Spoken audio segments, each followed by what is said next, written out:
Hi everyone, I am Prabhashini Vijayavantha, Senior Lecturer attached to the Department of Human Resource Management, Faculty of Commerce and Management Studies, University of Kelaniya. In our subject, International Human Resource Management, today I am going to discuss the topic recruiting and selecting staff for international assignments.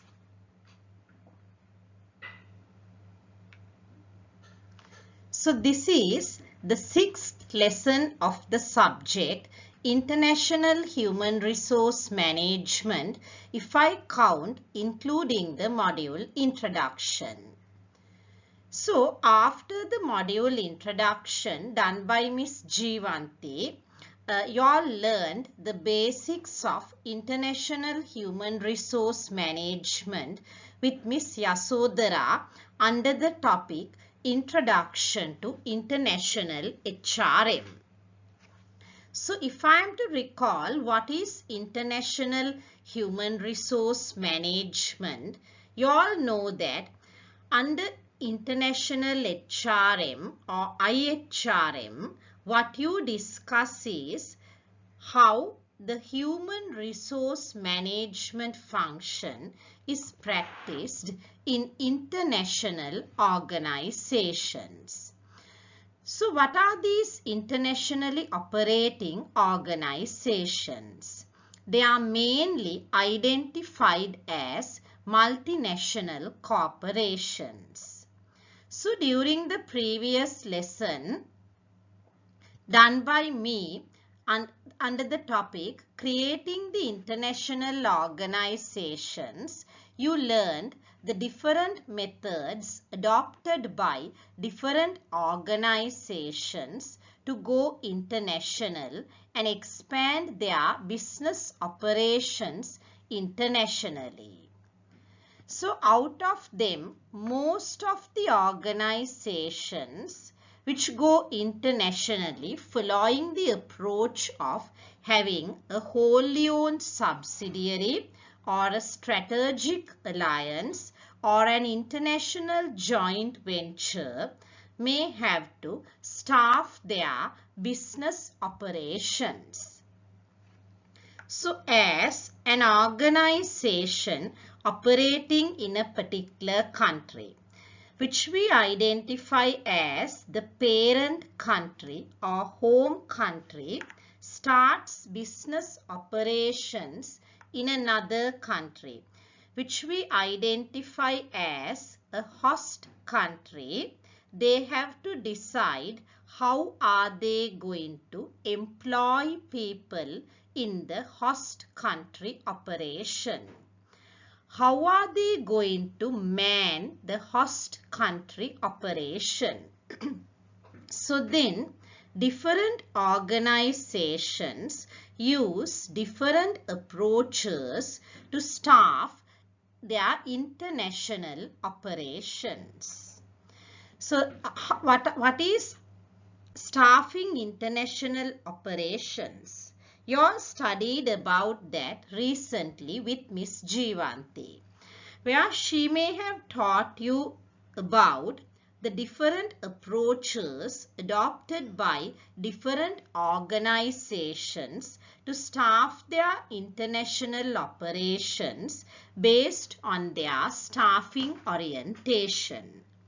So what are the different staffing orientations that you learned under that topic?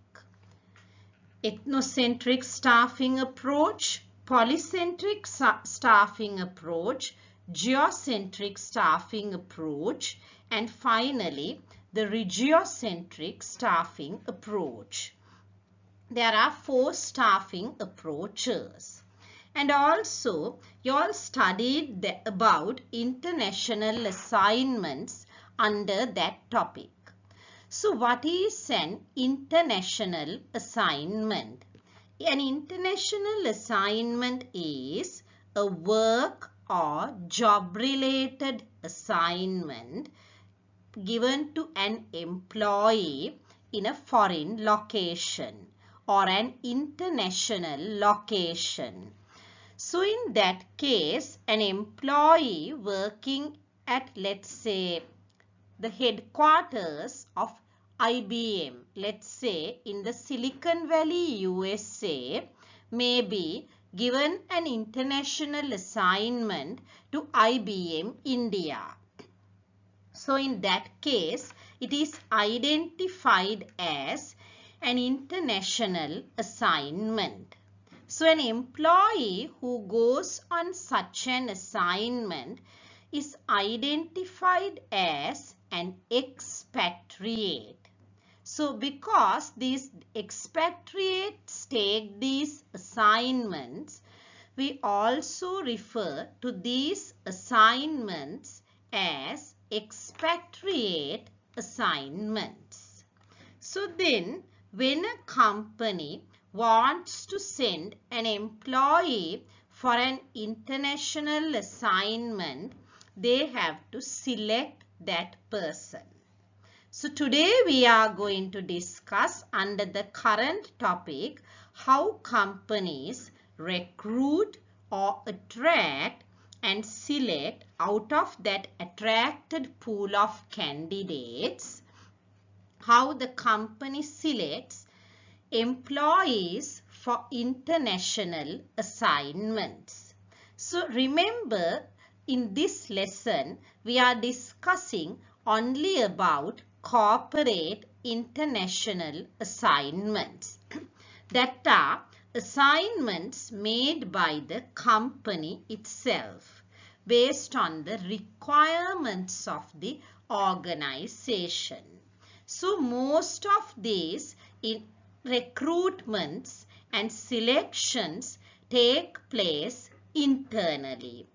They do not recruit employees from the outside or the external job market and then send them as an expatriate. They recruit among the employees currently working in the organization and thereby create a pool of candidates, and out of that pool of candidates they select a particular employee for an international assignment. So let's discuss about this further. So before we continue our discussion further, let's look at the learning outcomes.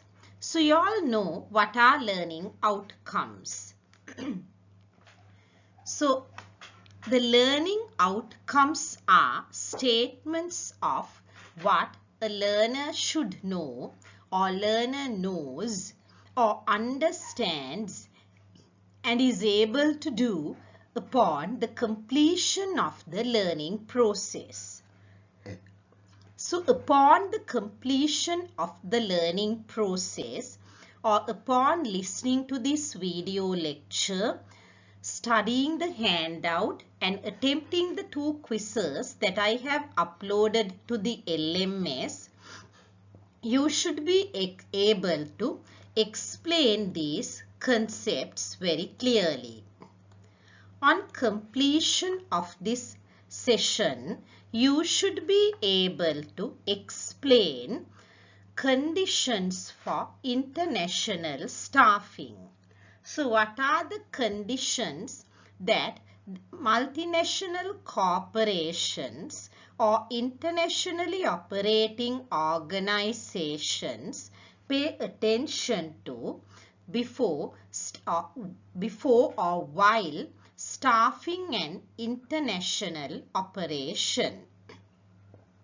And next we look at one of the very serious and largely discussed topics in international human resource management, that is about expatriate failure. So what is expatriate failure? As organizations send employees abroad on international or overseas assignments or expatriate assignments one of the major problems faced by almost all the organizations is their failure. So that is called expatriate failure. So what is expatriate failure exactly? How can we define expatriate failure? And then how can we measure expatriate failure? So we will discuss about these things under this area. And then we'll move on to look at factors affecting the intent to stay or leave an international assignment. So mainly I emphasize expatriate failure refers to leaving an international assignment. So when an employee is sent for an expatriate or an international assignment for, let's say, for an example, 3 years, if he returns before completing the assignment, let's say in 6 months or 1 year, that means he has left the international assignment early. But if an employee stays that whole 3 years, that means he has stayed and successfully he has completed the international assignment. So we are going to next look at the factors affecting or influencing the intention to stay or leave an international assignment. And finally, we would discuss about how we can select employees for international assignments or expatriate assignments. So there are different criteria that are being used by different organizations to select employees for international assignments. So based on this criteria, they select employees and they believe that if they follow these criteria for the selection process, they would be able to make a successful collection, and as a result, the employee would successfully complete the expatriate assignment. So out of the different selection criteria used by different organizations, here we discuss 6 common selection criteria that are widely used by all types of organizations. So let's go ahead and continue our discussion. Let me begin with a brief introduction. So as we all are already aware, hiring and deploying people to positions where they can perform effectively is a goal of most organizations, whether domestic or international. So, irrespective of whether the organization is operating as a domestic organization locally or whether it is operating internationally, one of the main goals of most of the organizations and their HR departments is to hire and deploy people to positions where they can perform effectively. It is very important to recruit, select, and then hire and assign people or employees to positions or jobs where they can perform very effectively. which means they can achieve the objectives expected from that job. So then such people or such employees will be very successful in those positions and they will be performing effectively. We identify such a situation as a good person-job fit. So that means there is a good match or fit between the person or the individual employee occupying or holding that position and his or her particular job. So this ensuring of person-job fit is very important and a major goal of organizations operating both locally as well as internationally. And so it is applicable to both local assignments as well as international job assignments. So having that purpose in mind, organizations recruit and select staff for international assignments. And as indicated here, mostly these recruitments are happening within the company. So we identify these as internal recruitments and selections. So we all know that recruitment and selection are two different HR functions where each of it has a separate process.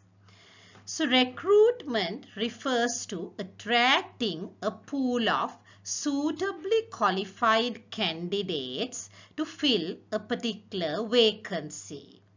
So if there is a vacancy for the Director HR at Unilever Sri Lanka Limited, and if Unilever UK decides to fill this position from a foreigner rather than promoting or appointing a Sri Lankan, first thing they would do is they have to do a recruitment. What kind of recruitment is that? They would announce or inform that there is a vacancy for the post of HR Director at Unilever Sri Lanka Limited, and they would announce all the employees who are interested working in other foreign locations to apply for that position. In addition to the employees applying for the position, the organization's management also, they themselves identify certain employees and handpick certain employees. And thereby, they would create a pool of suitably qualified candidates to fill this vacant position. And then out of that pool, they would select the most appropriate or the suitably qualified employee for that particular expatriate assignment. So it could be some employee from, let's say, Unilever Netherlands, who had been largely engaged in HR department's activities there.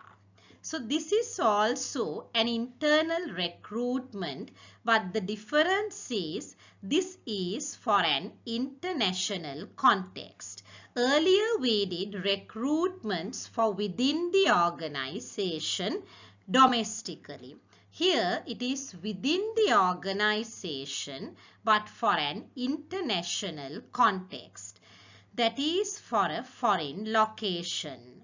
So as it is the case, the recruitment and selection process has to be very careful and rigorous.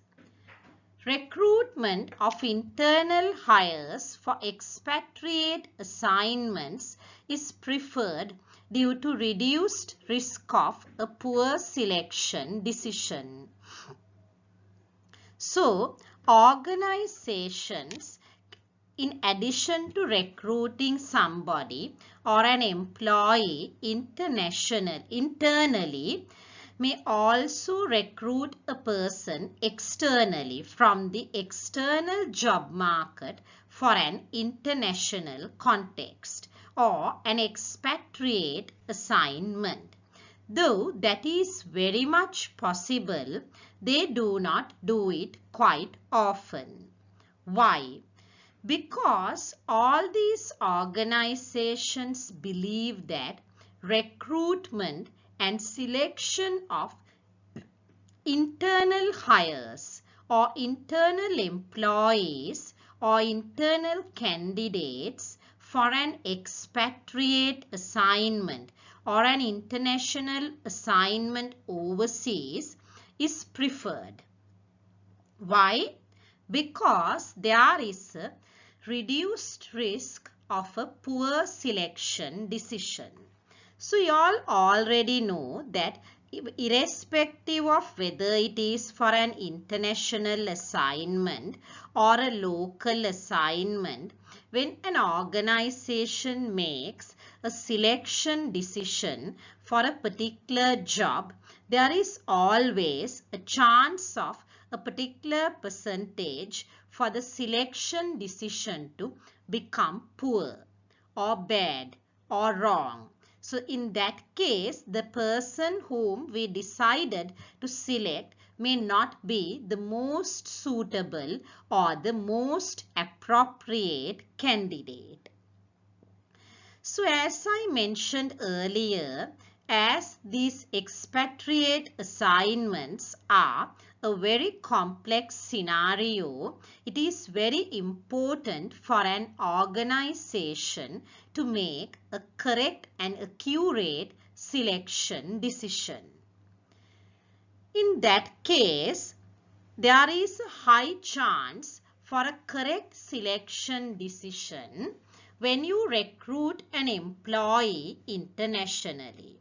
So then there is a reduced risk for a poor selection decision. So that is why we suggest and also organizations believe recruiting internationally for expatriate assignments is the best approach. So then, when we are recruiting somebody for an international assignment or an expatriate assignment, there are several factors that we need to consider or think about or pay attention to. That is what we are going to discuss under conditions for international staffing. So when we are going to make an international staffing assignment, we have to pay attention to the predisposition of the firms regarding who should hold key positions in the HQ and the subsidiaries. We call it the staffing orientation. Though you may find it very complex and unclear when I read this statement, I am sure once you see this particular word, you can clearly understand what I am talking about. So, in the previous lesson, Staffing International Operations, which you did with Miss Jeevanti, you all have discussed about Staffing International Operations. So there you discussed that different organizations adopt different approaches to staff their international operations, and we identify these approaches as the staffing orientation.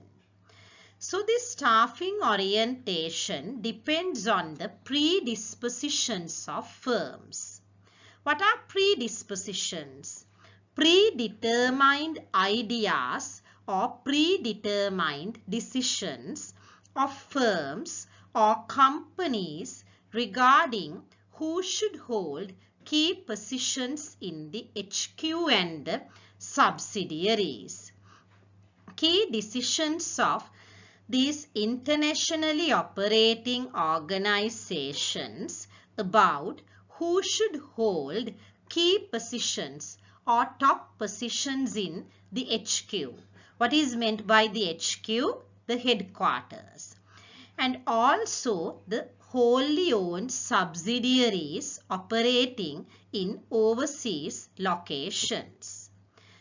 So different companies have different staffing orientations. For an example, some companies follow an ethnocentric approach, whereas some companies follow a polycentric approach, and some companies follow a geocentric approach, and some companies follow a regiocentric approach. So I am not going to explain each of these different approaches in this lesson, as you have recently learned about these 4 approaches in your previous lesson, Staffing International Operations.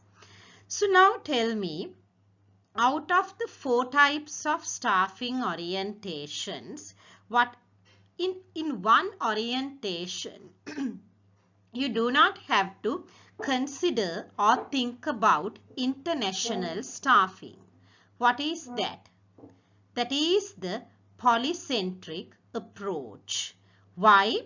Under the polycentric approach, you all know that the key positions in the headquarters are filled by the employees from the home country itself, and the key positions in the subsidiaries are filled by the employees in the host country itself.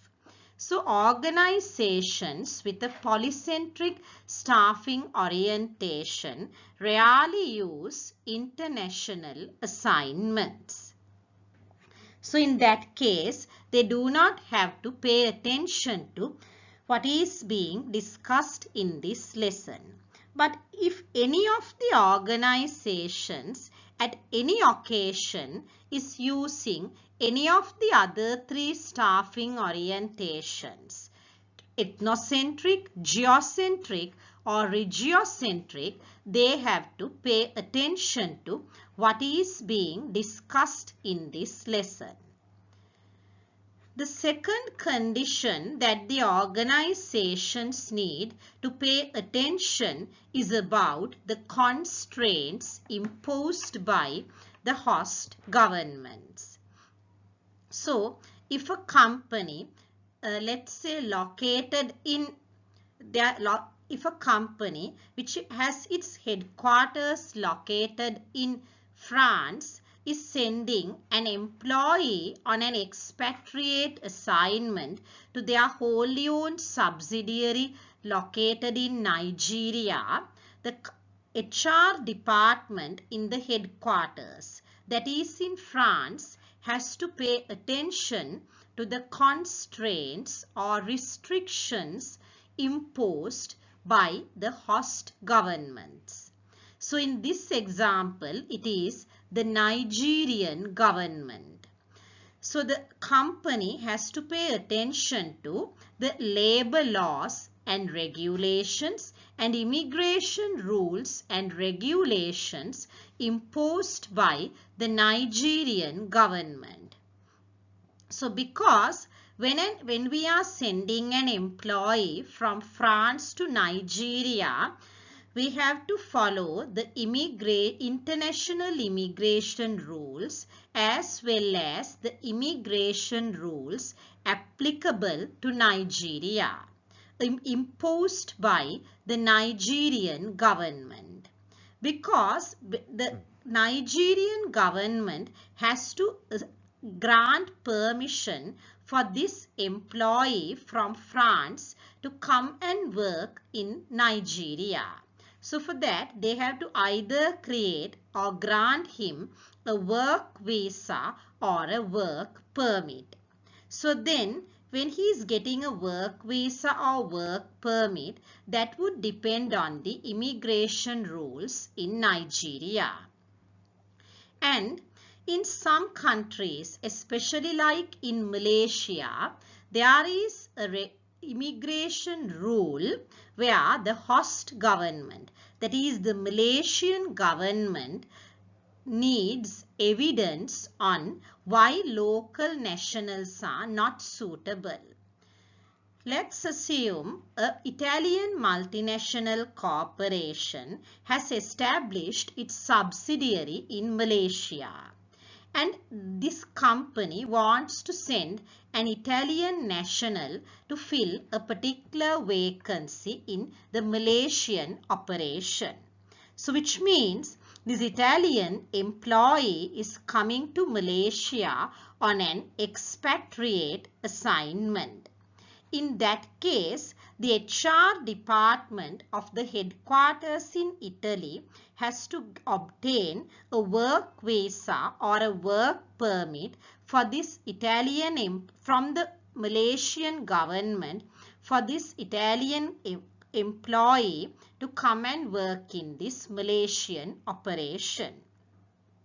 So, before granting the work visa, the Malaysian government or the host government would question this Italian company as to why they are not employing a local national.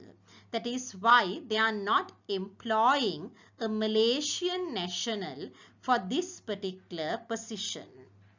And then the Italian headquarters has to provide evidence and the justification as to why they want to fill this position in Malaysia with an Italian national without recruiting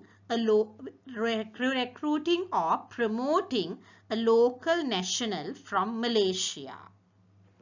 Why is this?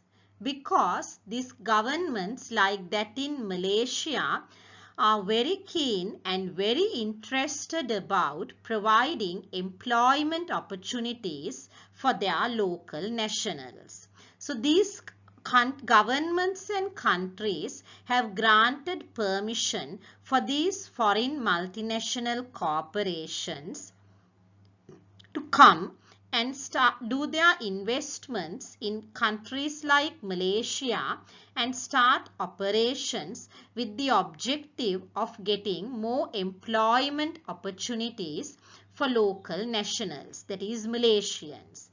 So if the company is not granting an employment opportunity for a Malaysian, there has to be sufficient evidence, justifications and acceptable reasons for that. And the third condition that we have to pay attention for international staffing is the issue of persuading bosses to release or recommend subordinates for international assignments. This is a very interesting story. So again, let's take this Italian example. So this company is located in Italy. That is, the headquarters of the company is located in Italy and the subsidiary is located in Malaysia. So now the top management of the company has decided to fill the vacancy of the post of HR director in Malaysia with an Italian employee. Now, let's say not the HR director, the marketing director. So in that case, now the HR department at the headquarters is facing a very serious issue. Now they have identified a particular person from the marketing department in Italy, a very senior person with lot of experience and competency for this Malaysian vacancy. And now they are facing an issue. What is the issue that they are facing? They find it difficult to persuade the boss. Now this particular selected Italian employee was working under the marketing director in Italy at the headquarters. So this marketing director in Italy is the boss of this selected expatriate employee. But since this selected expatriate employee had been a very good performer in the marketing department in Italy, the marketing director in Italy, who is the boss, is not willing to release this person. So it is very difficult to persuade or convince the boss to release his or her subordinate for these international assignments, because these bosses are reluctant to recommend their subordinates for such assignments for several reasons.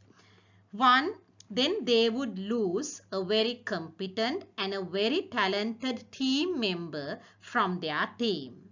And then they would find it very difficult to run the operations at the headquarters. Secondly, also, as you may have studied in your third year for the leadership subject, certain top managers in organizations are very scared and very worried that their subordinates will go beyond them and take up top leadership positions.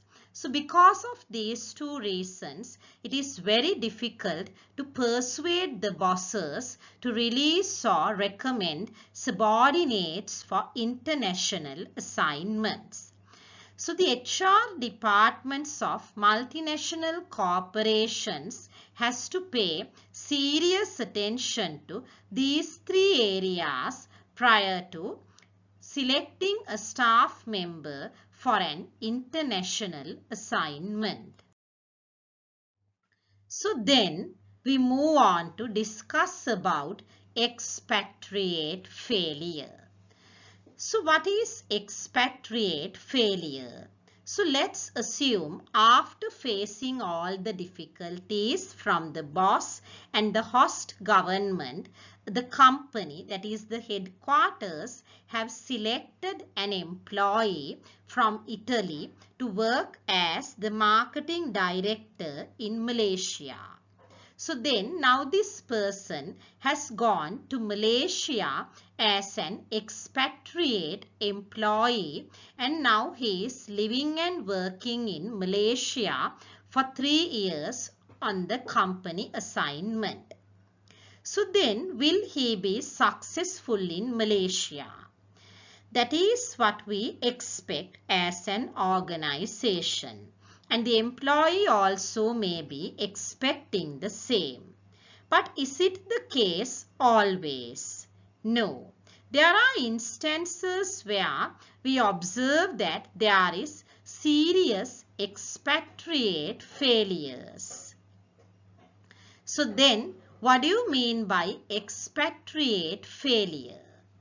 In general or traditionally, expatriate failure is defined as the premature return home of an expatriate employee before the period of assignment is completed. So expatriate failure refers to the premature. What do you mean by premature? Premature means before the maturity period, before the end of the period. Let's say this expatriate assignment is for 3 years. So then the maturity period of this expatriate assignment is 3 years. So if the Italian employee returns back from Malaysia to Italy without willing to go back, let's say before the completion of 3 years, then it is a premature return or coming back home. So it can be after only just 6 months, only after 1 year, 1.5 years, 2 years, anything. So anything before the completion of the period of the assignment is a premature return home. The premature return home of an expatriate employee before the period of the assignment is completed is identified as an expatriate failure. So let's see what is the reason for this premature return home. There could be several reasons. Could it be a selection error? Yes, it can be a selection error. At the time of selecting the most suitable candidate for this particular expatriate position, the HR department or the team, the selection team of the company has made an error or a mistake, and they have selected the wrong person, or they have selected a person who is not suitably qualified. So in that case, it is a selection error. Or it could be not only selection, it could be not a selection error. They have selected the best person, but it could be ineffective expatriate management policies. So the company has done the selection properly. They have done it correctly, but their expatriate management policies have been wrong. So what are expatriate management policies? You will learn in your future discussions also.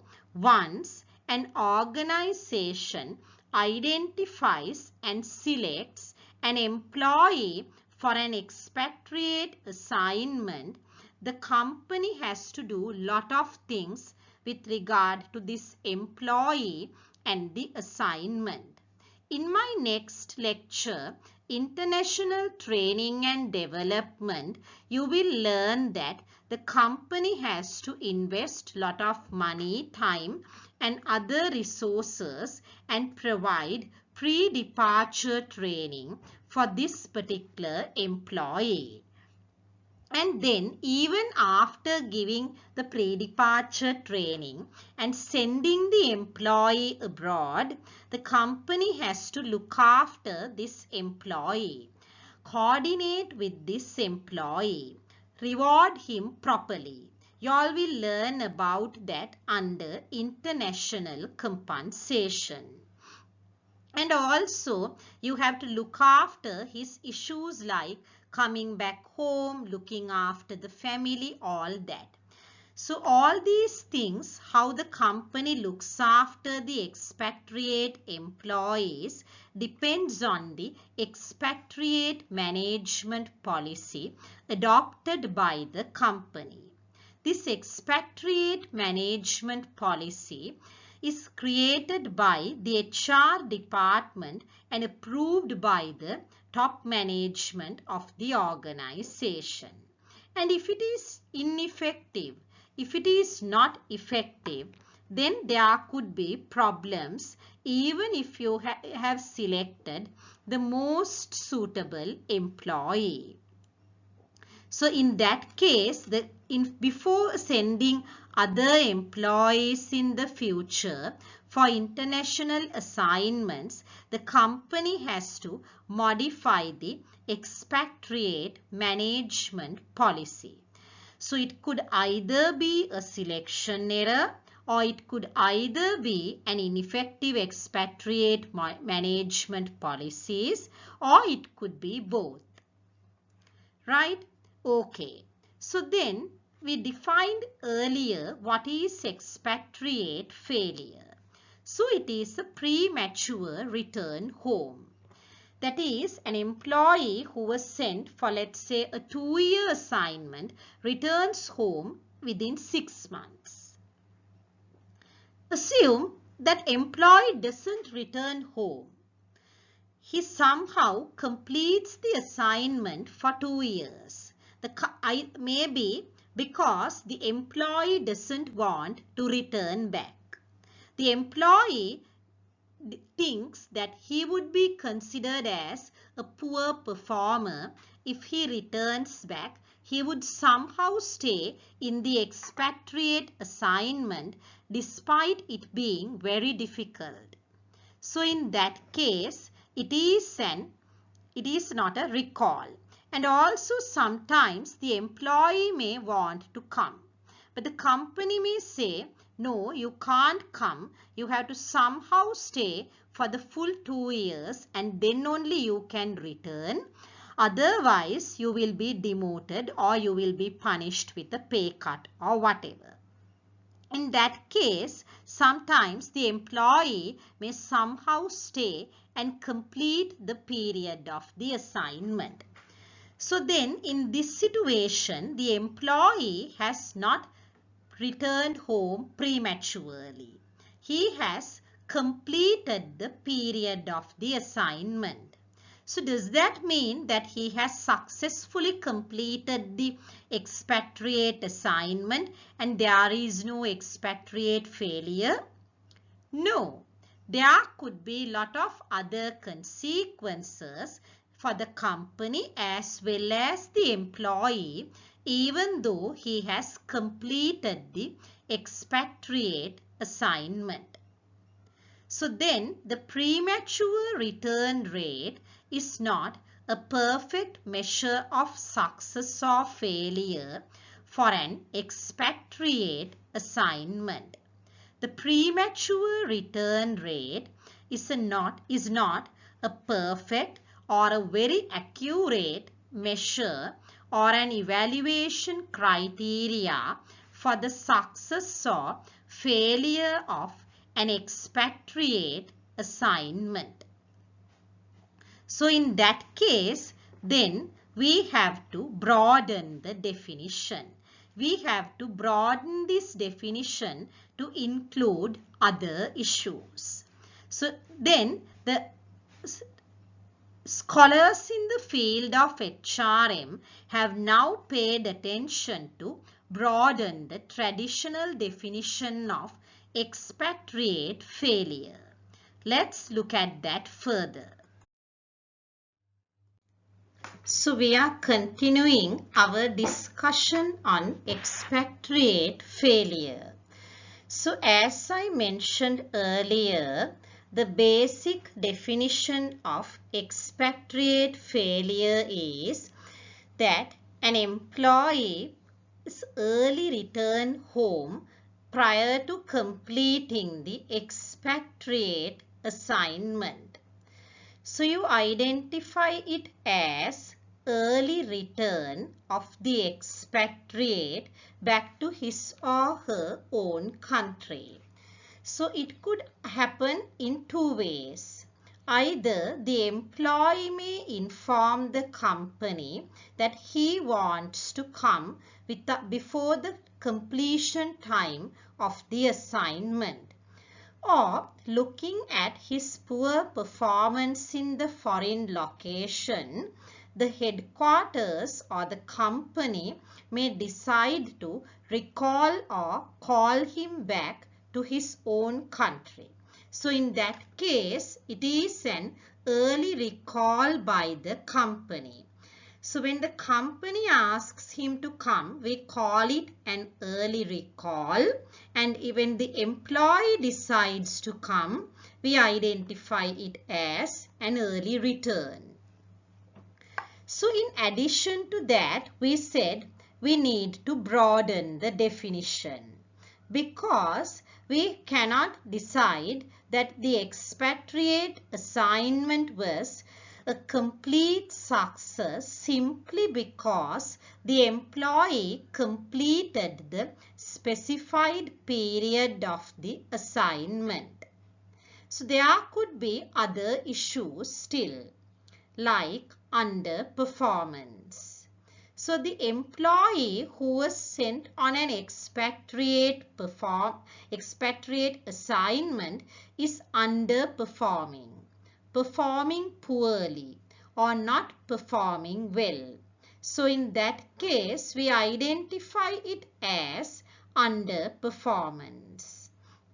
So that could be because he has got himself adjusted very poorly or very badly, and also his job performance is very ineffective. He is not performing up to the expectations. There were a certain set of objectives from the side of the company which the company expected to achieve by sending this particular employee on the expatriate assignment. But they are not achieved properly. And so that is what we call unmet business objectives. The business objectives which were expected to be achieved were not met properly. And also there could be issues like problems at the assignment location. I remember there was one incident where there was a particular person sent from the headquarters or a foreign location to the position of IR manager in a leading multinational corporation subsidiary in Sri Lanka. But upon his arrival as the IR manager, there were a lot of problems in this Sri Lankan organization. There were a lot of issues related to trade unions. So then there were problems at the assignment location. So then what the company did was, company realized that a position like the IR manager, where the person has to deal with the trade unions of blue collar workers who may not be conversant in the English language, it is not suitable to employ a foreign person. So then they recalled him back and appointed a local national for that position. And also, there are unmet career development objectives. So, you may have studied or learned that companies send employees on international assignments for different purposes. One could be position filling. Another could be individual career development of the employee. And also another could be organizational development. So forgetting about organizational development, let's assume something like this. The finance director of Unilever Sri Lanka Limited is expected to become the chairman of Unilever Sri Lanka Limited in another 5 years. So in that case, the company thinks that this person needs to get a huge exposure before he becomes the chairman, and therefore they send him abroad on an international assignment. So this assignment would be in, let's say, India as the deputy chairman. So but this person did not perform well in India as the deputy chairman. And though he completed the full period of the expatriate assignment, he did not get a good feedback from the Unilever India.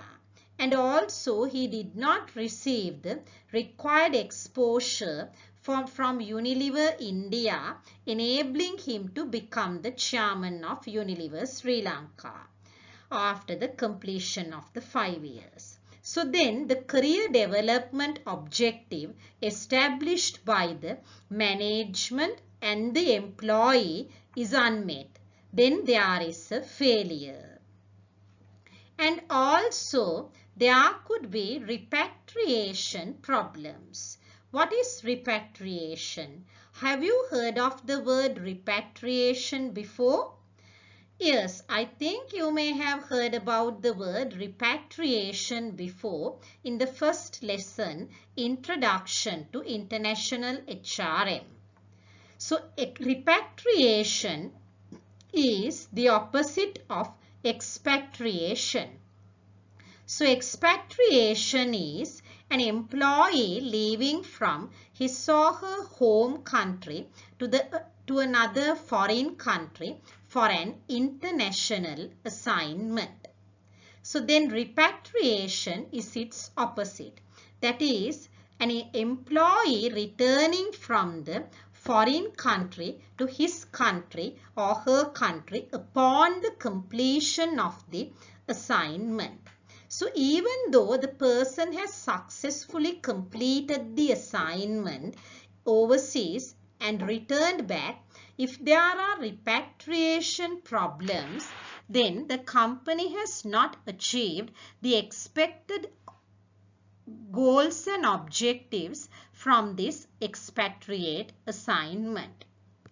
So then we consider that also as an expatriate failure.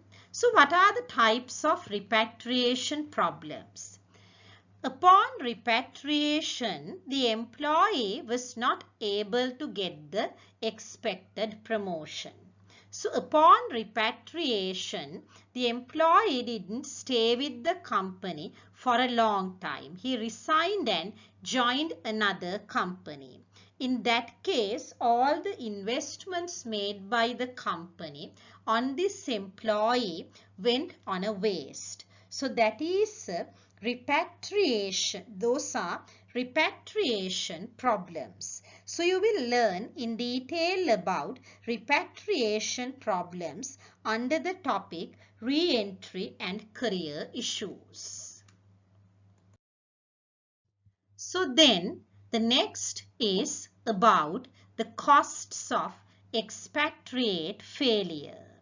So we identify that expatriate failure is a huge problem for the company.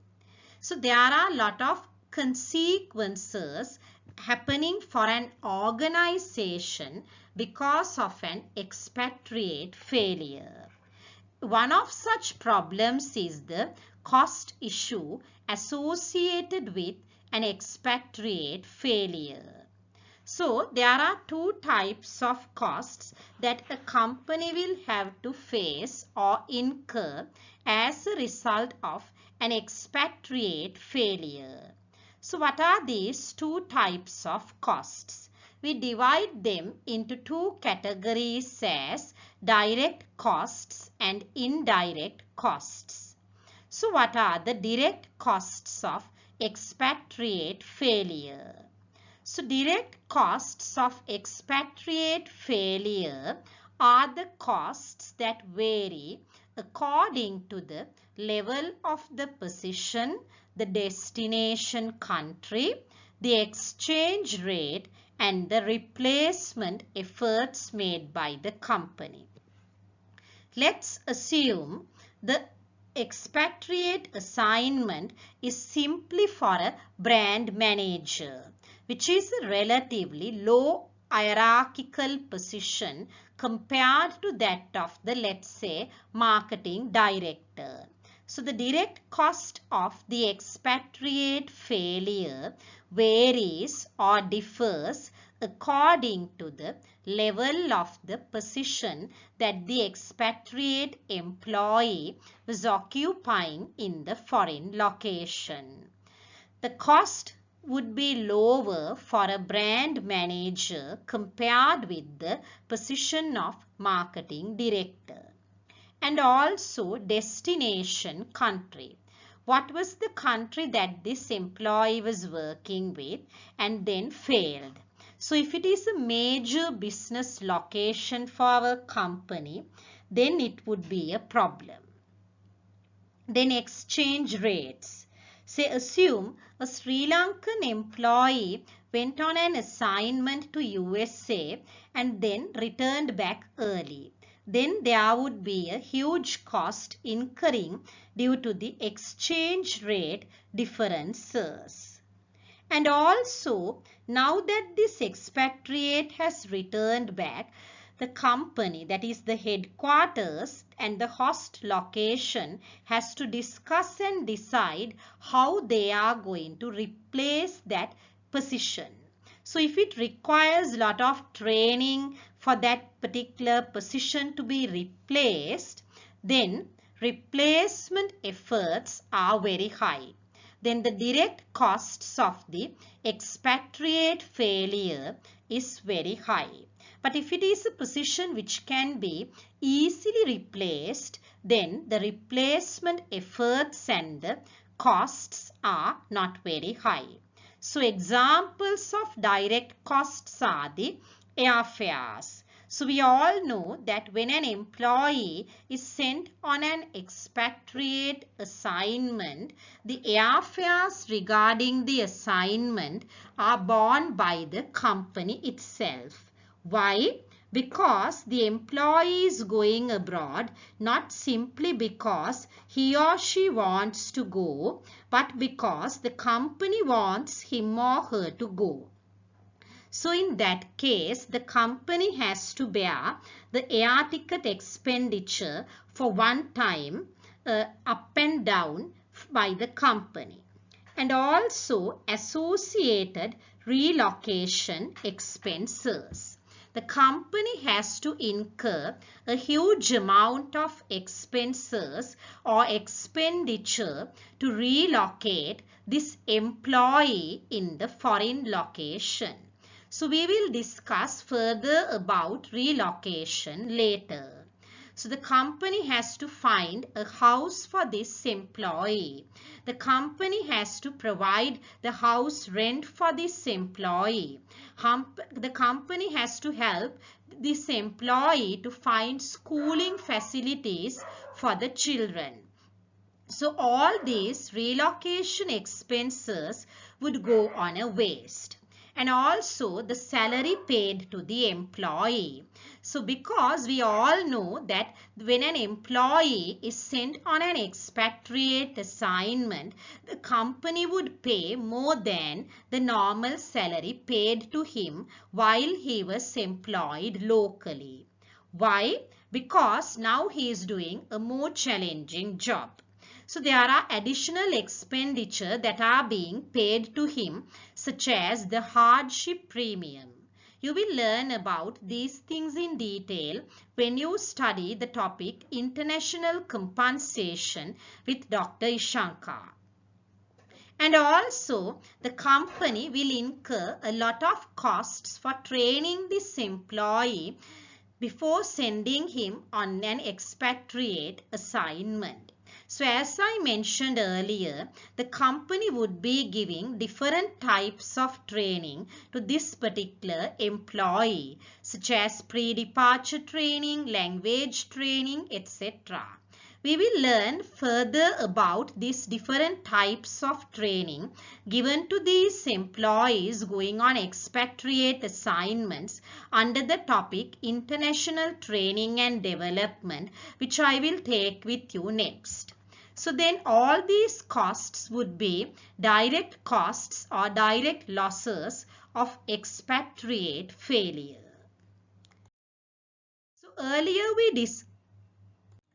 So we have been discussing about the costs of expatriate failure. Previously we discussed about the direct costs of expatriate failure. So we all know what are direct costs. Direct costs are visible costs. Now, not only direct costs, there are indirect costs also of expatriate failure. So we are now going to look at the indirect or invisible costs of expatriate failure. So what are invisible or indirect costs?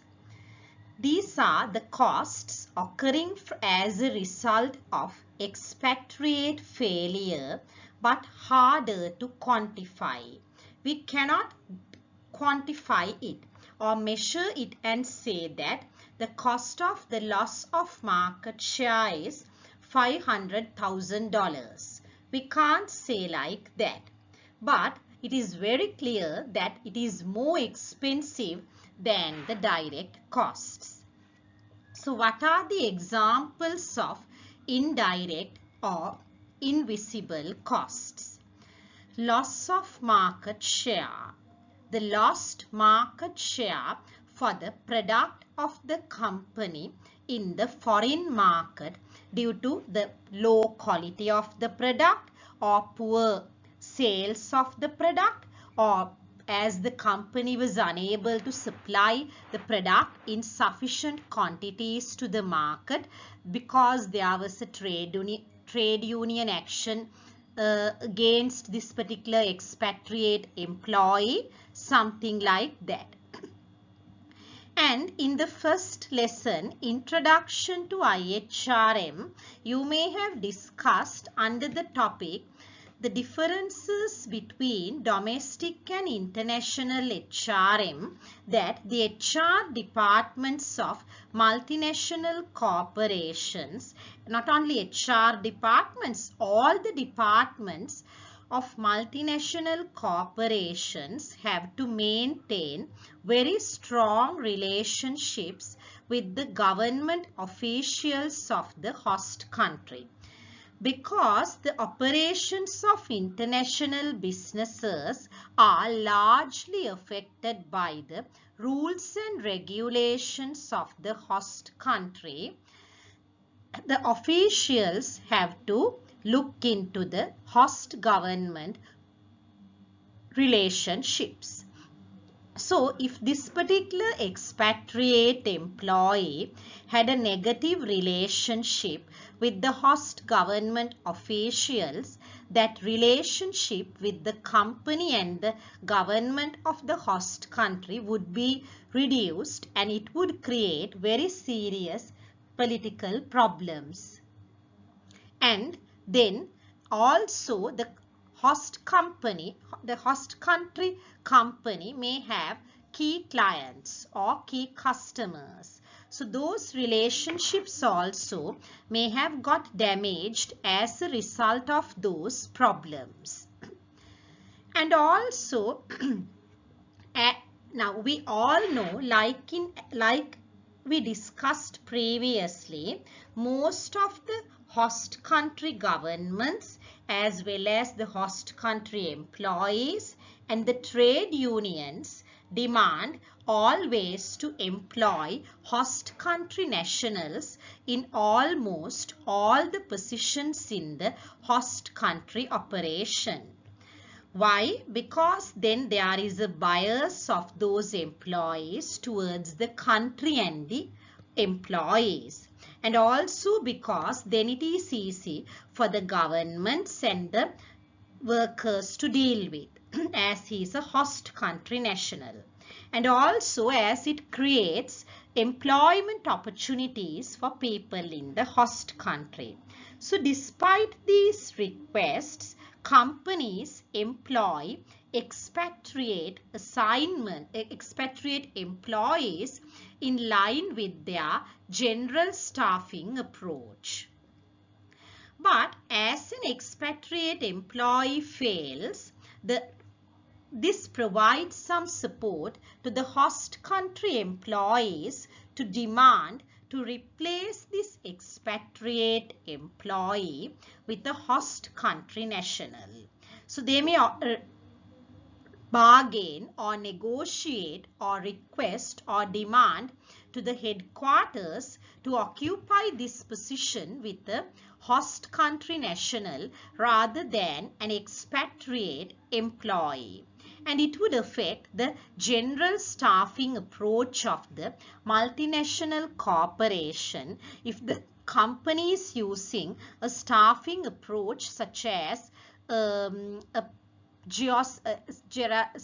ethnocentric approach or a geocentric approach.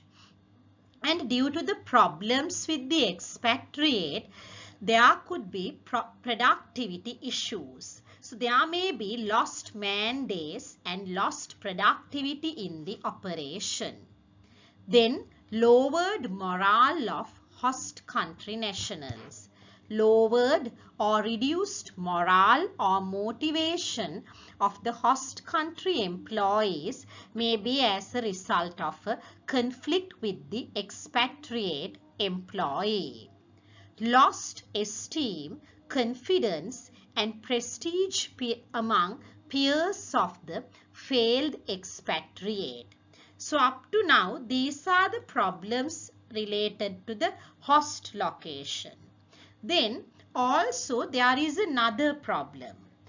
When an employee fails in an expatriate assignment, the other employees in the foreign country, that is the home country, who will be sent on expatriate assignments later, will also be scared. Why?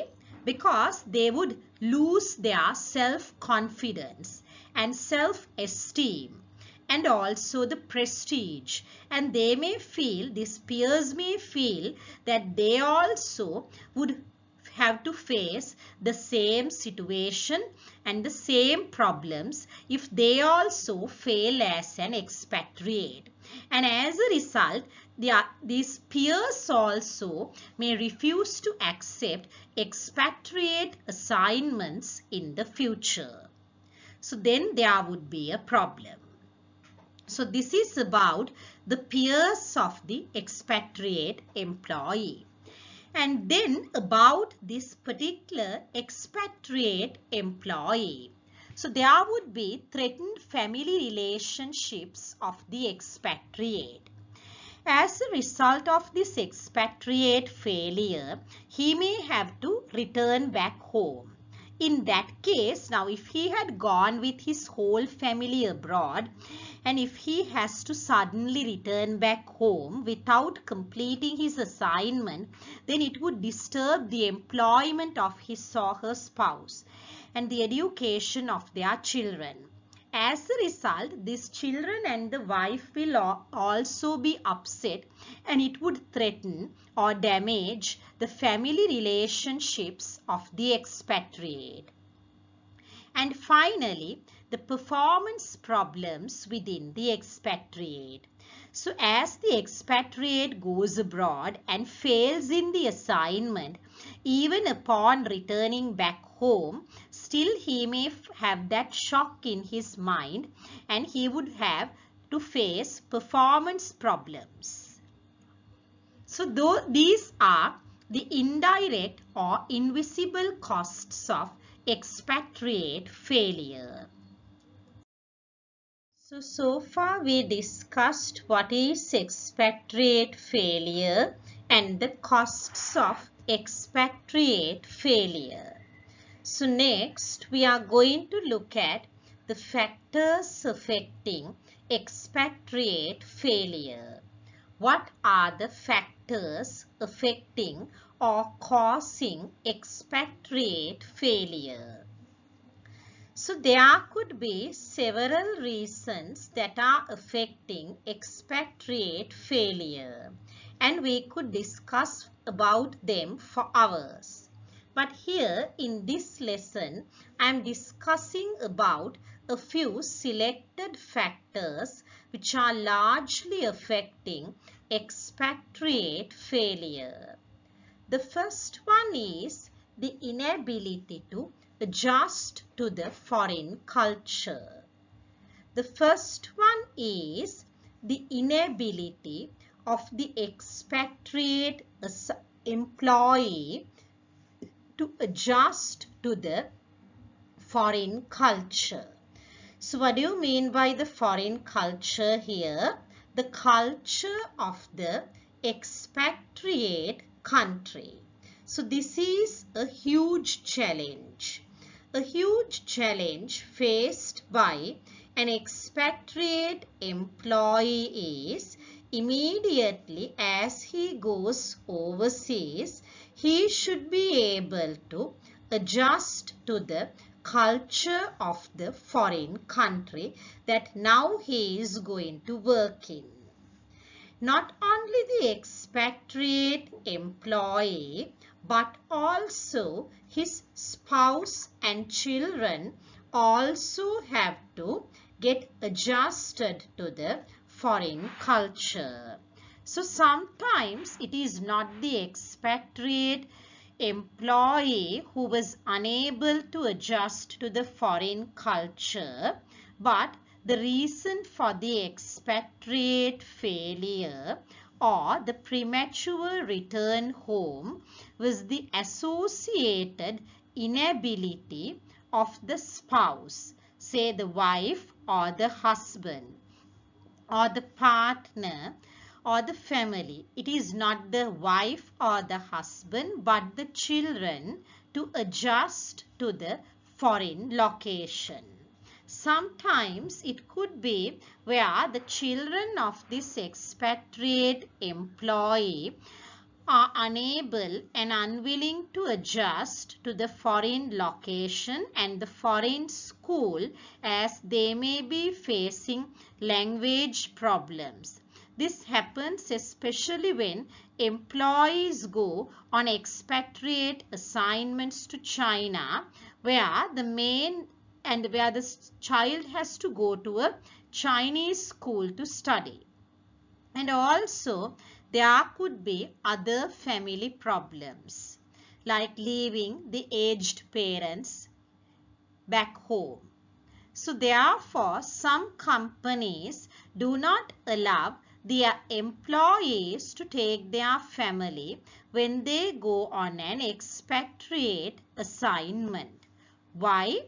Because most of these organizations have identified that most of the problems in adjustment occurs not with the employee but with the family of the employee. So these Japanese companies practice or adopt this concept of bachelors in exile, which means they send only the employee, where he has to leave his spouse, children and family back home. The second factor affecting the expatriate failure is the process of adjustment.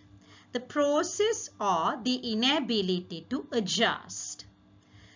So then when we go to a new location or a new place or even a new house, it is difficult for us to adjust immediately. So it would take a few days and it would take a few steps to complete. So this process is different for different employees.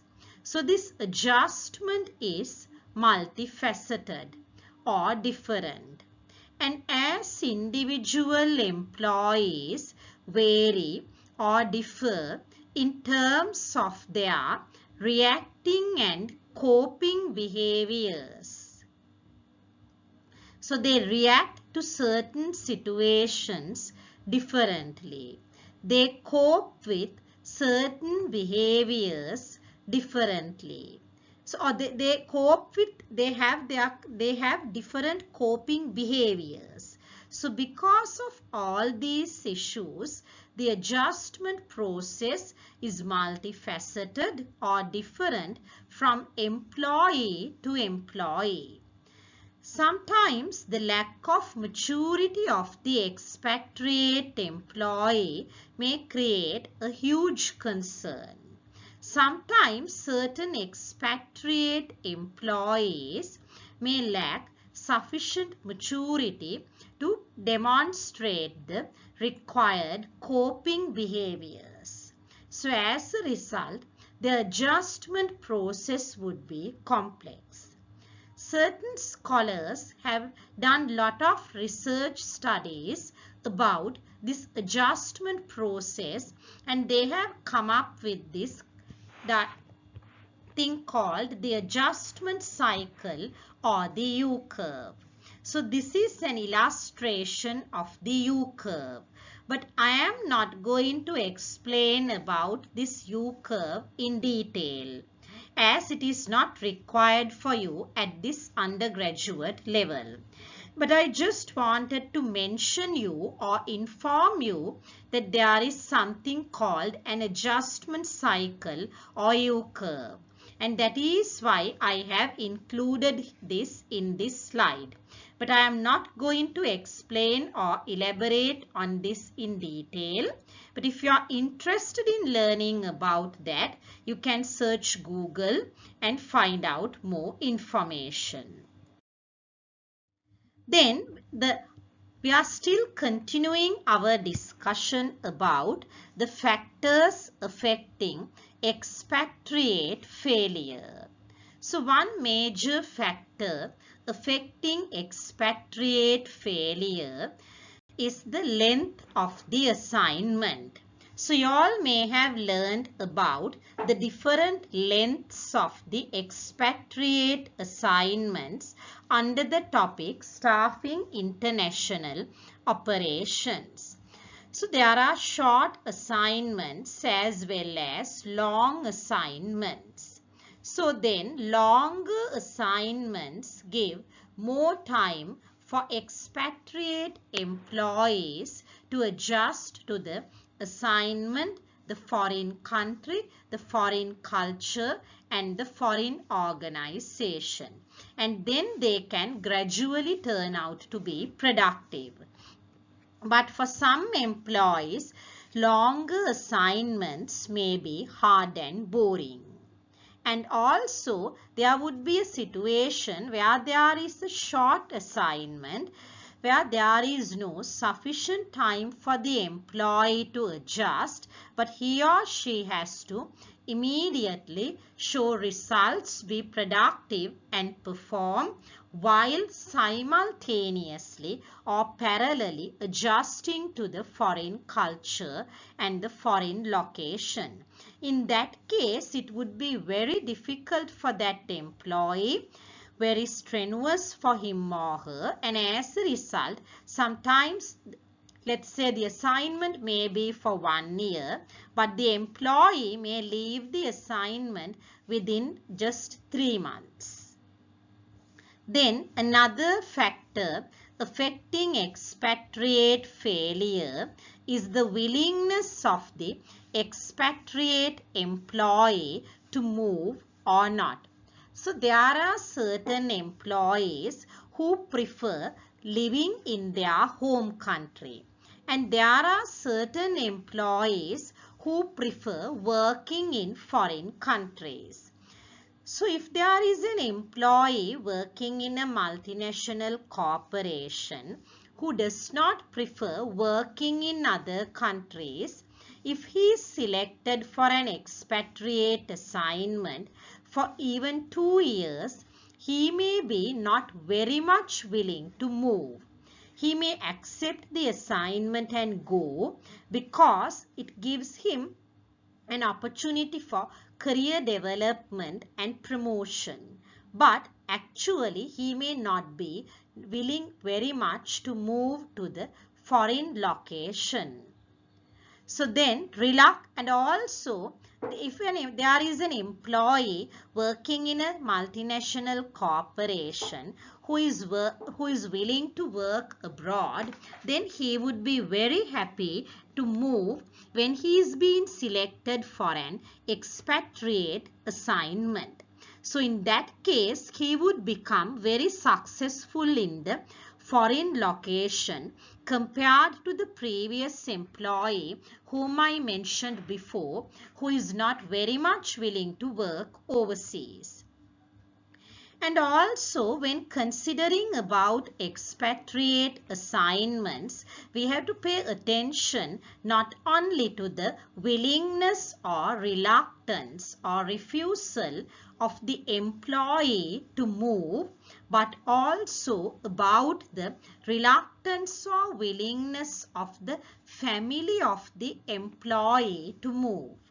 So if the family is not ready to move, then but still if they had to move, then as soon as they move, the family may tend or try to interpret the events happening in the foreign location in a negative manner, and then they may want to come back very soon. And also there may be certain employees who go with a very positive outlook. Sometimes it could be their inherent nature. And also perceived desirability of the location. So we all know that these expatriate assignments are to different foreign locations. Some countries are very good countries which people like to live and visit, whereas there are some countries which people do not like to live and visit.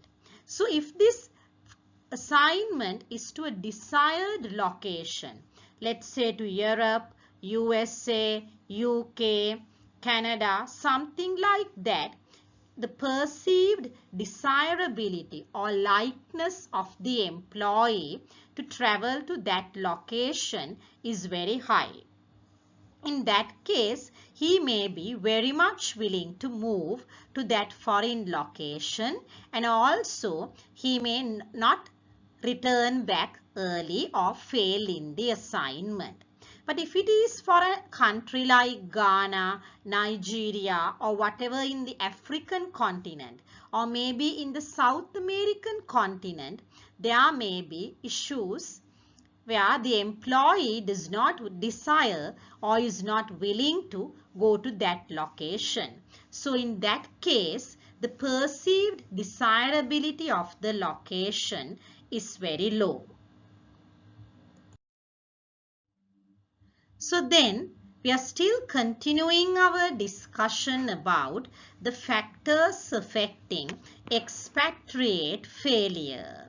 So now we are looking, previously we looked at the factors related to the expatriate employee which are affecting expatriate failure. Now we are looking at the factors affecting expatriate failure but are associated with the work environment.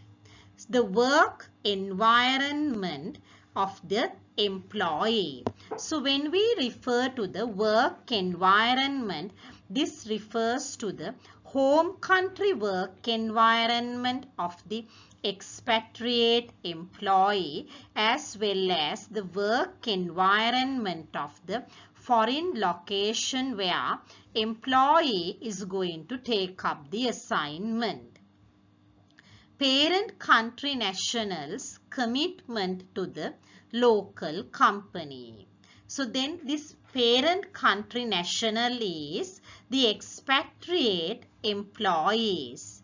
So then these parent country nationals or these employees who have been selected for expatriate assignments, in case if they are committed largely to their local company, that is the company in the company in the home country, they may not prefer to go to a foreign country.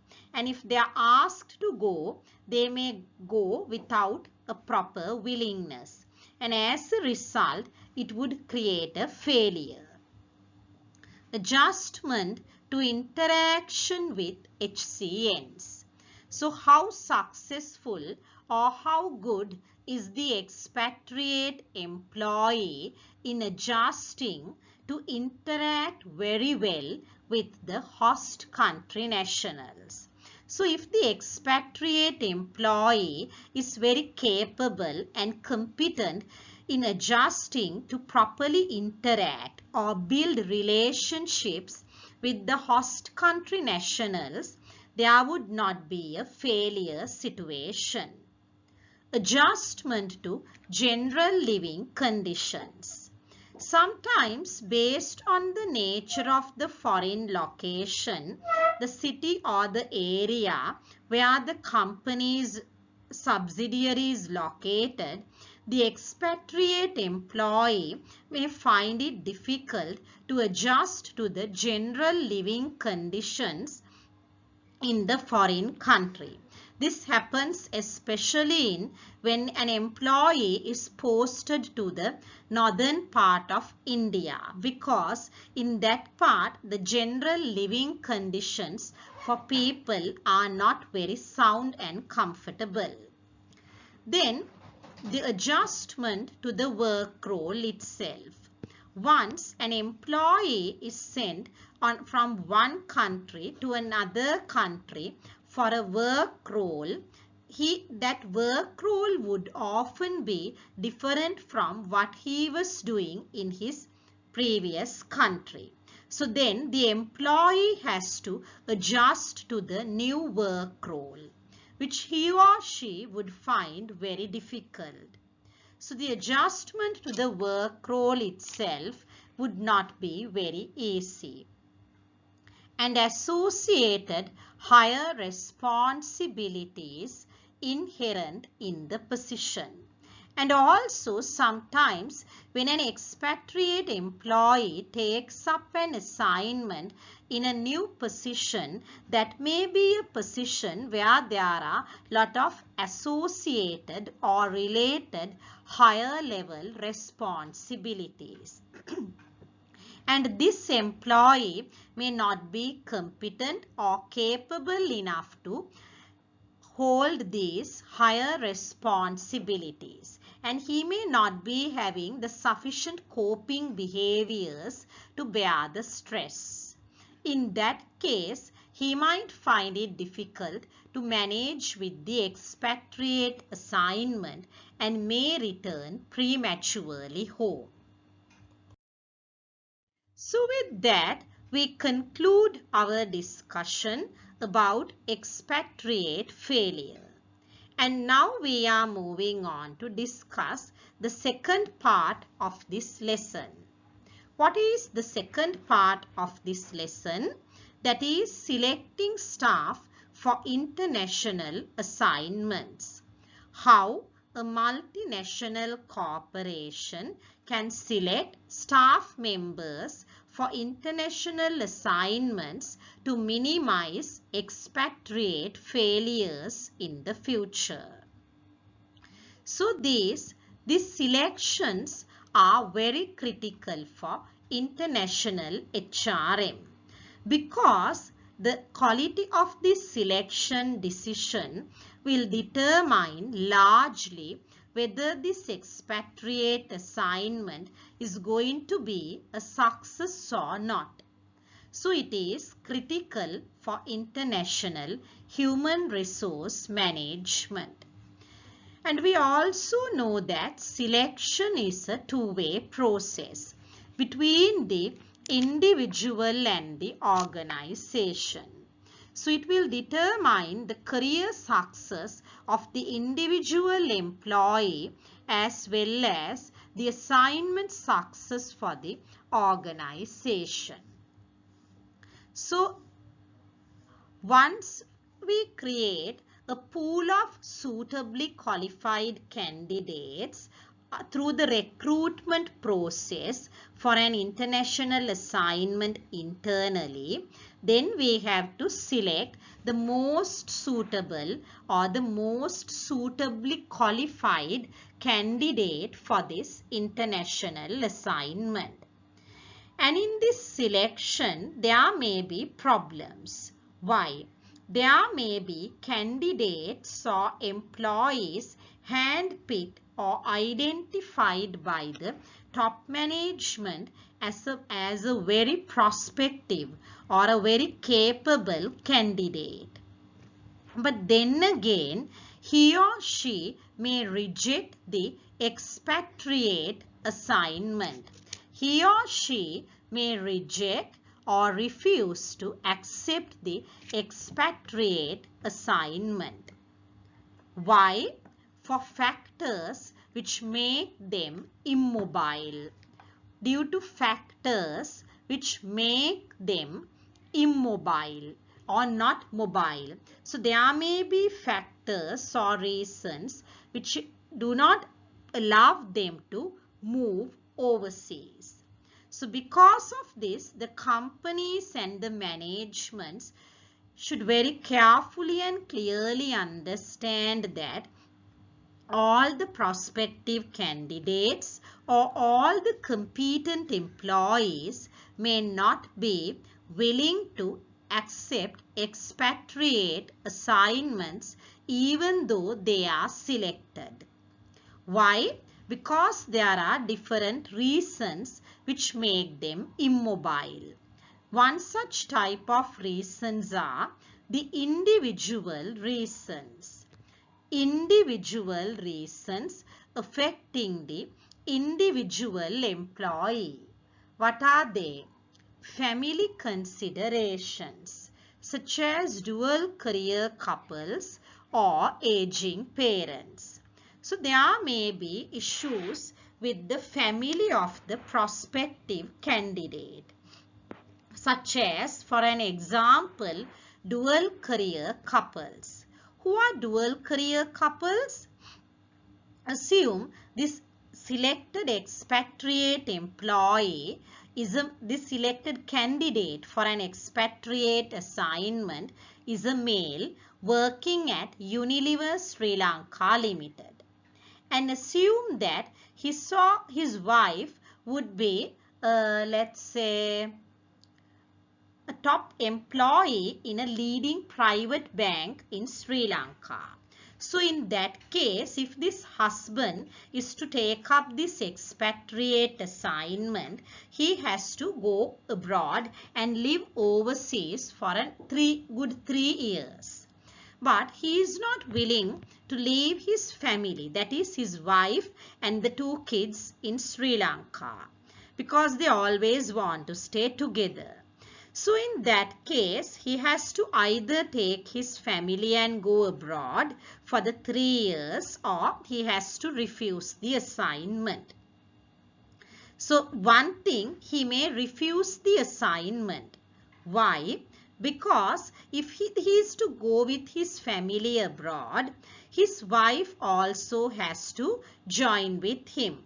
And if his wife has to join with him, as she is working in a private bank in Sri Lanka, most probably she may have to resign from her job and go, which she may not be willing to do, as she's a very educated lady.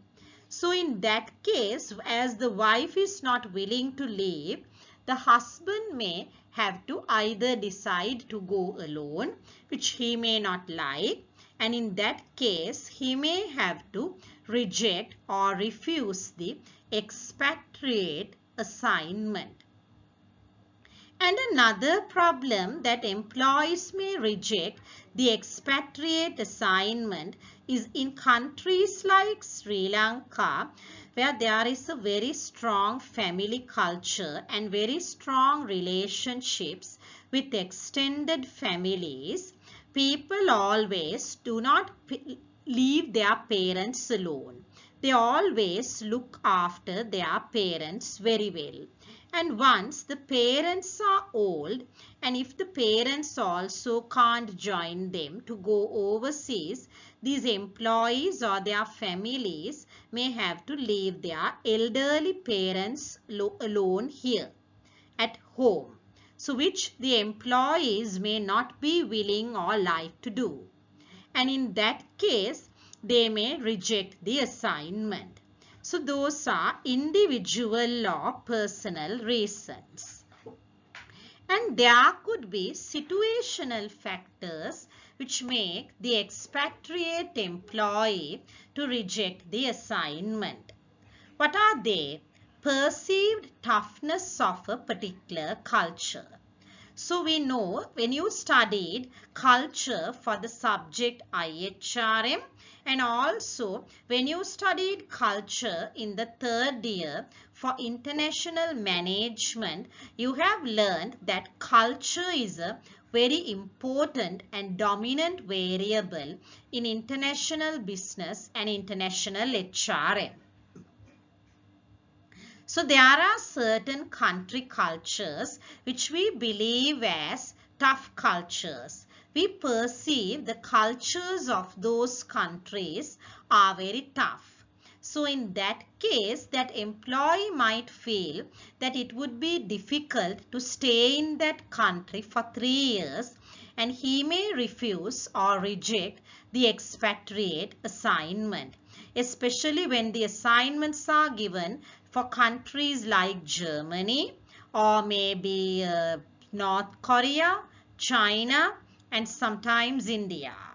So those may be the issues that the HR department may have to face as very qualified employees reject the expatriate assignment.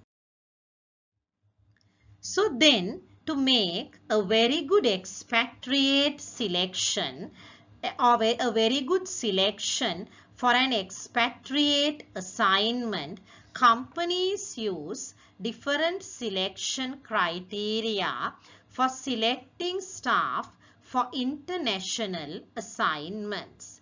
So what are these different selection criteria used by companies to make the selection decision for staff? These criteria can be divided into two categories as individual criteria and situational criteria.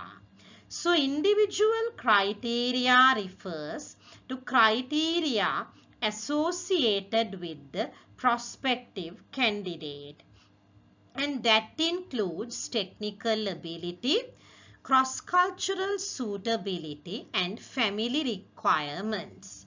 So I am going to discuss these three in detail next. But before that, let's look at the situational factors as well. So what are the situational factors affecting the selection decision?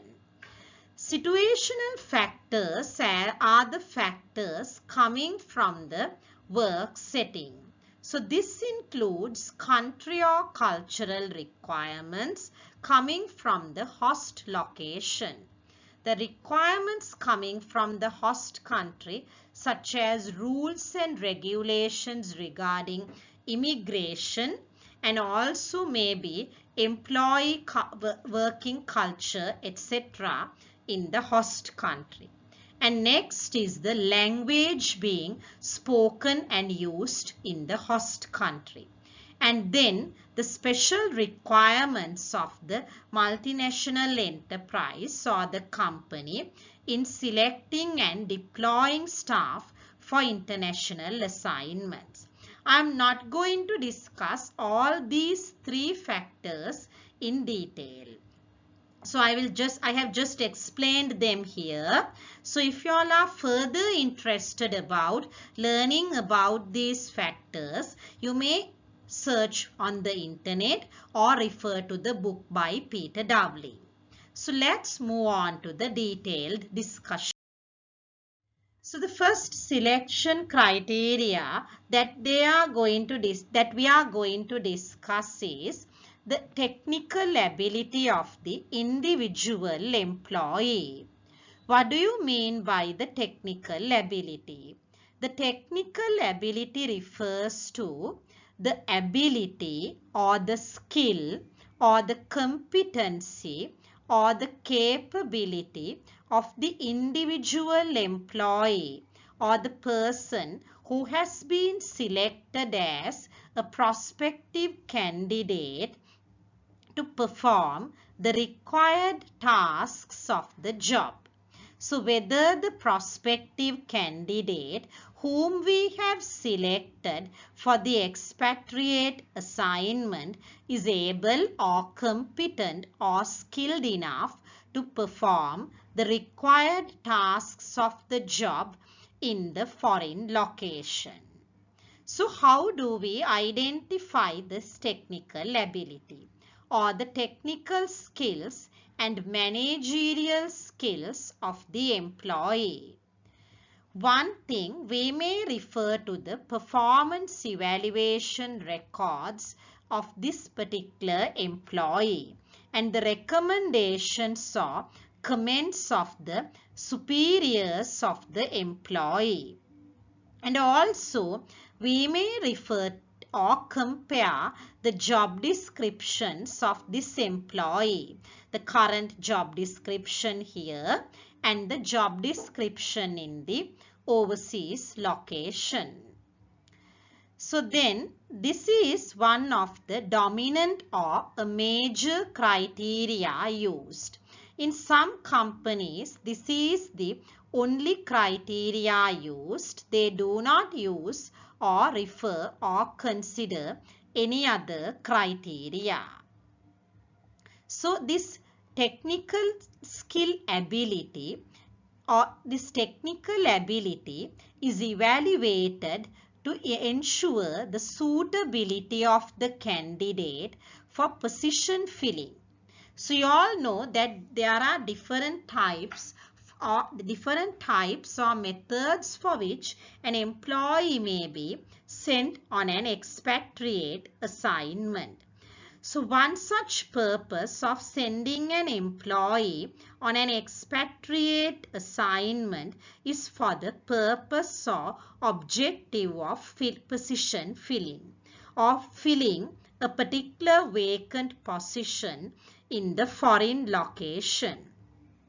So then the company evaluates the suitability of the prospective candidate to fill the position based on the past performance evaluation records of the employee, because it is the easiest criteria to measure, and also they may refer to the opinions or ideas of the previous supervisors, as I mentioned before.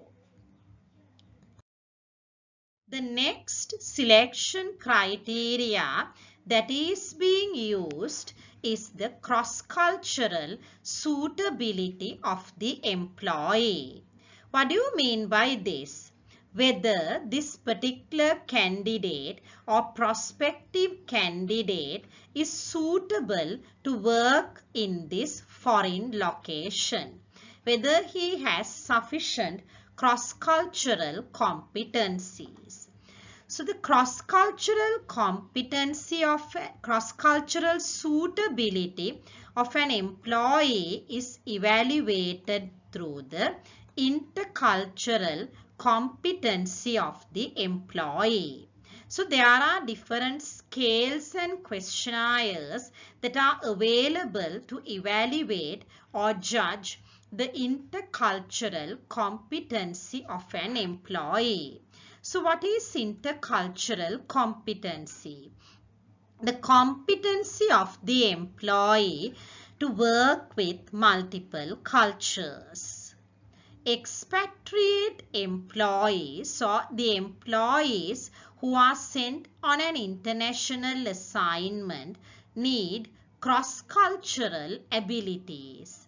Those are abilities to work across different cultures that enable them to adjust and operate in a new cultural environment. So if the employees have good cross-cultural abilities, it would enable them to adjust and operate in the new cultural environment, which is different from the previous cultural environment which he was used to live. So then this adjustment is very easy. I hope you all remember we discussed that one of the factors affecting expatriate failure is the inability to adjust to the foreign country, the foreign company and the culture. So if the employee has sufficient intercultural competency, he will be able to adjust easily. Intercultural competency is a broad area and it includes cultural empathy, adaptability, diplomacy, language ability, positive attitude, emotional stability and maturity, personality, attitude to foreigners, ability to relate to people from another cultural group easily, relational abilities, ability to also train others or ability to transfer knowledge. So all these are identified as components within intercultural competency. Next category or the next type of selection criteria are the family requirements or the requirements or demands coming from the family of the prospective candidate before going abroad. So it is very important to look at the partner's career, as I mentioned before in the case of dual career couples. So if the partner of this prospective candidate is having a very good career in the home country, he or she may refuse to leave that career and resign and go abroad with the spouse. So inability of the spouse to work in the country of assignment. This problem mainly arises because it is not possible or easy for the spouse also of the expatriate employee to work in the foreign country of assignment, because the company may interfere and negotiate with the host country government and get the work permit only for the expatriate employee and not the spouse. So in this case, either the employee has to reject the expatriate assignment, or the partner has to give up his or her career, or the company has to interfere and make arrangements for the spouse to get an employment opportunity in the country of assignment. And also, we have to consider about the well-being and the education of children of the expatriate employee if that employee is a married employee and having children. So if the children are small, then that would not be a problem.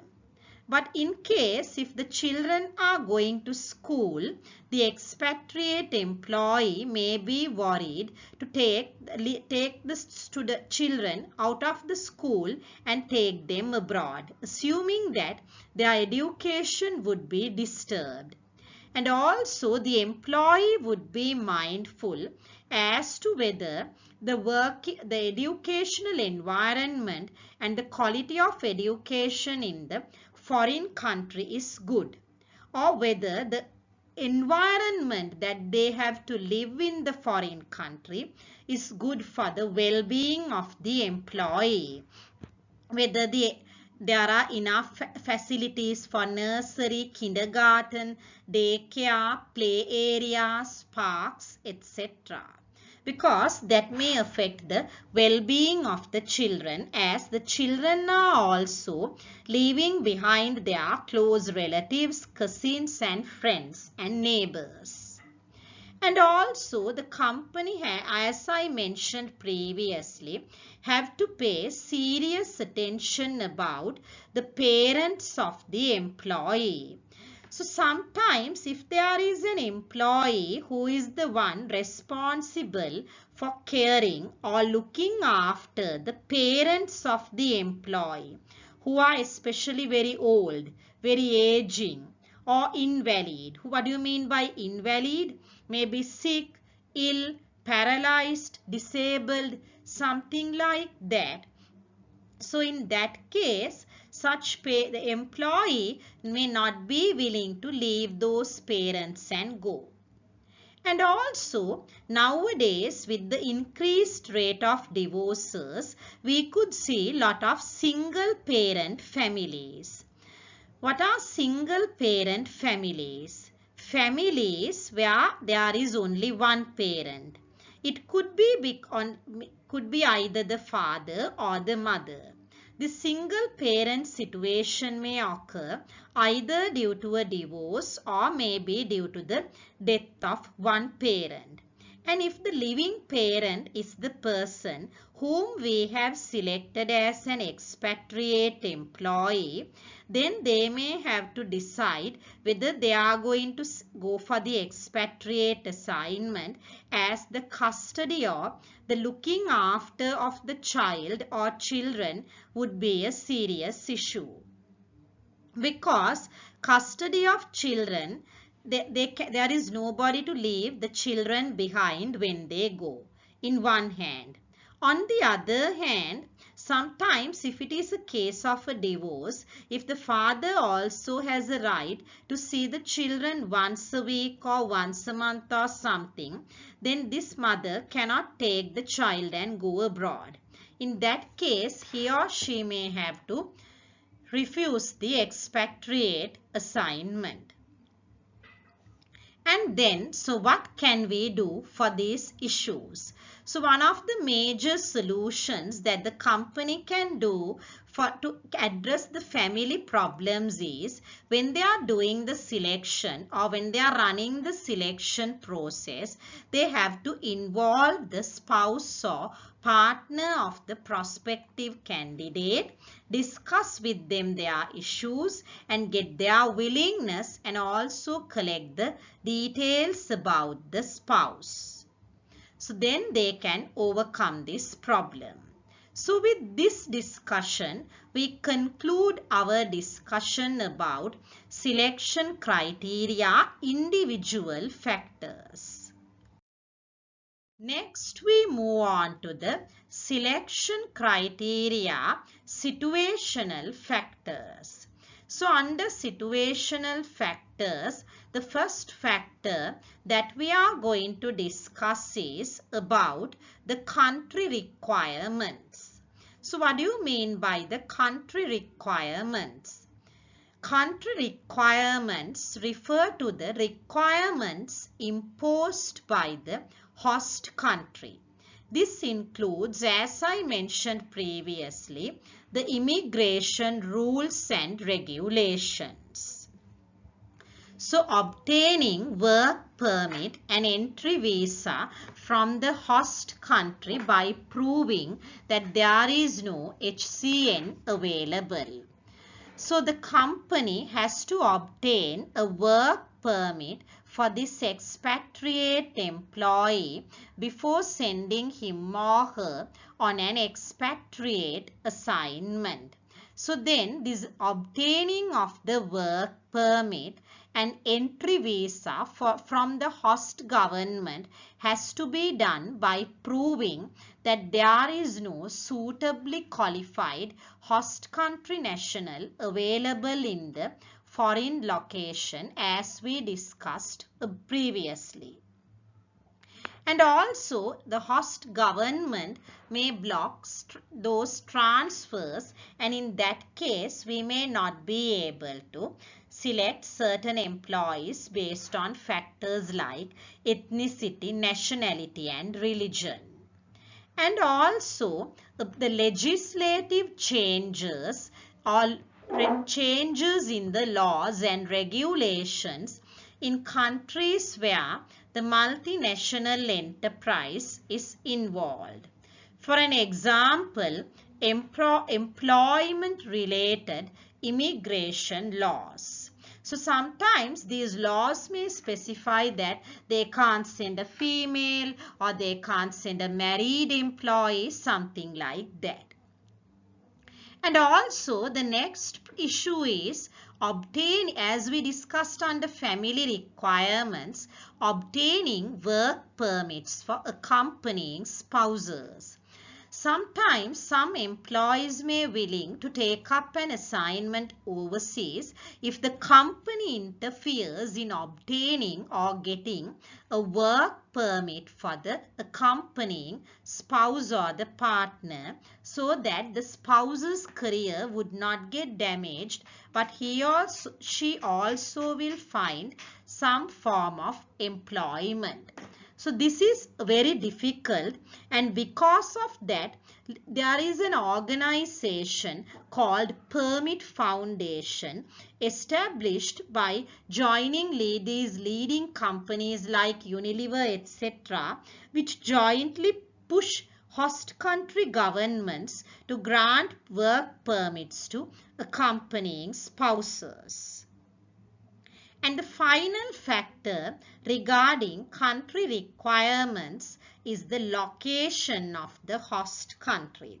So as I mentioned earlier, if it is a desired location, the host country is a desired location, like in a situation where a Sri Lankan employee is selected for an assignment in Switzerland, Nestle. So then that could be a very desired host country location. and then the employees may be willing to go to that country and accept the assignment. But there may be situations where companies make hardship postings. What are hardship postings? Hardship postings are where a company, like say located in a good country, a luxurious country with good living standards, sending an employee to an overseas location where the living standards are not that good. Like for an example, an employee from Spain being posted to an assignment in North India. So such an assignment or a posting is identified as a hardship posting, and the employees may not be willing to accept such assignments. So when we are selecting employees for expatriate assignments, we have to pay attention to these as well. Next factor that we need to pay attention to is language. So under selection criteria, we have to pay serious attention to language. So then when we send an employee abroad, it is very important that this expatriate employee has the ability or the capability to speak the host country's main language. Say for an example, if an employee is sent from Malaysia to Sri Lanka, and if that employee can speak Sinhala very well, which is the host country's language, that is Sri Lanka's language, then it would be very easy and very beneficial for the success of the assignment. But unless it is English or Mandarin, it is very difficult to find out expatriate employees who are capable of speaking the host country's language.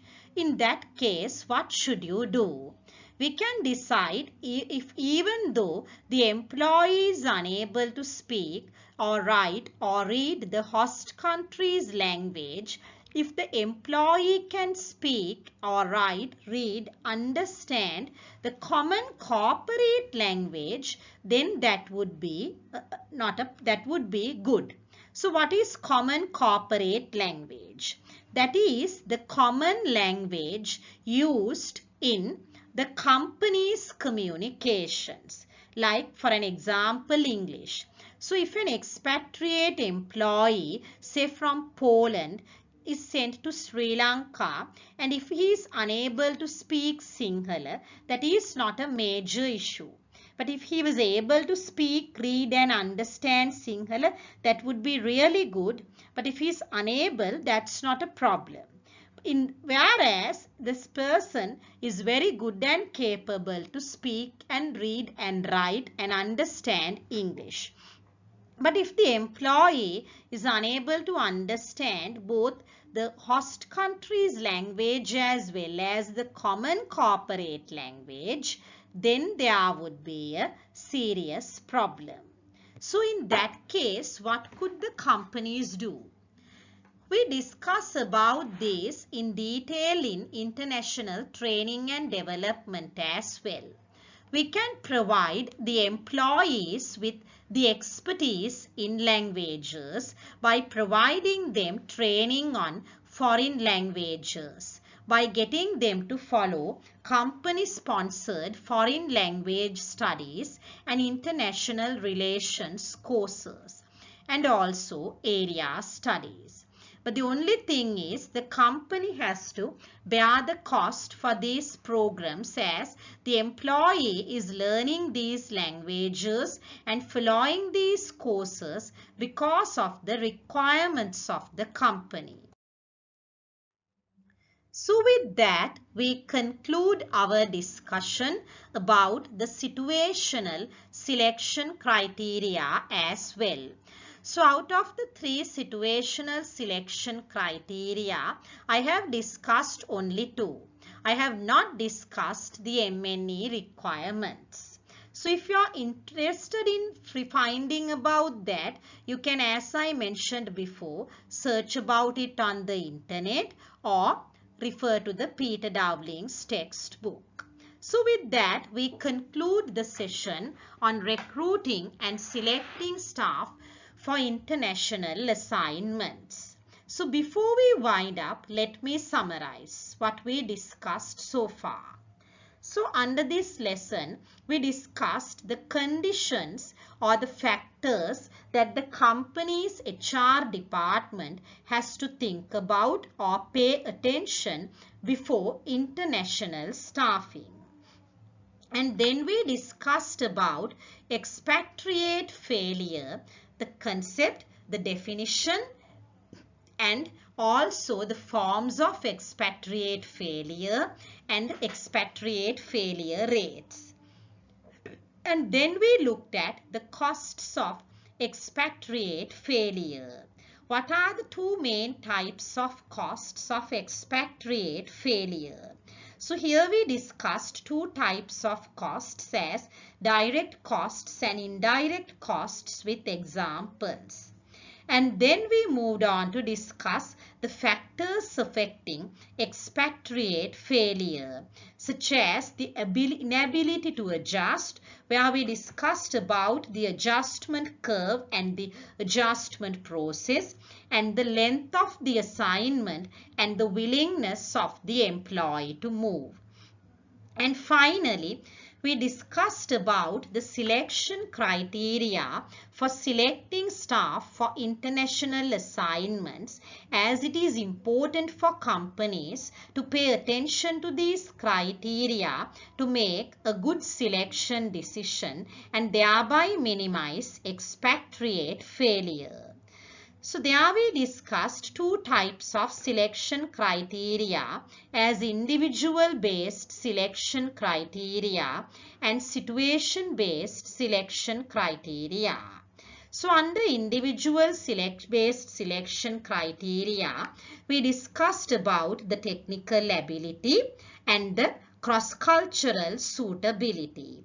And under the situation related criteria, we discussed about the company and also we discussed about the family requirements under individual criteria. And then under situational criteria, we discussed about the country or culture requirements, MNE requirements, and the language. So with that, we conclude our session on recruiting and selecting staff for international assignment. So if there, as I have mentioned, this video lecture contains a lot more information than your handout. So therefore, you are kindly requested to download the handout, take a printout of it, and also download this video lecture and listen to it again and again and make notes on your handout where necessary so that you can easily and very well understand this lesson. So if you have any questions regarding this lesson, you can post them to me through email and then I will answer and clarify those questions. Or else we are meeting for the next lesson through a Zoom lecture. So then you may raise those questions via the Zoom lecture as well. So thank you very much for your time and listening for this lecture. Thank you once again. Stay safe.